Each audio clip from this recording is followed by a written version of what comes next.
In today's video, I'm going to teach you how to get navigation in Framer. We'll start by opening Framer and heading into the project where you want to set up your navigation. Once you're inside, click on the project you want to work on so you can begin editing the site directly. From there, select a page. This is important because navigation links need to point somewhere specific, and working from the correct page helps keep everything organized as you build. After that, click on the scroll section. This is the section you'll want to identify clearly so it can be used more easily in your navigation setup. Next, give that section a name. Naming your sections properly makes a big difference, especially if your page has multiple areas and you want your navigation to stay clean and easy to manage. A clear name will help you recognize exactly where each link should go later.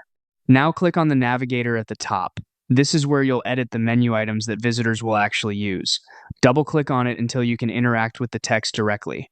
If it doesn't activate on the first try, just keep double-clicking until the text becomes editable. Once you can edit the navigation text, click on one of the menu items, like the contact label, then link it to the contact page.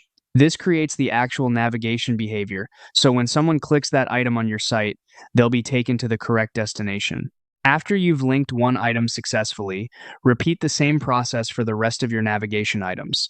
In other words, click each piece of text in the menu and connect it to the correct page or destination. Taking a moment to check each link carefully can help prevent broken navigation and make the experience much smoother for your visitors. And that's it.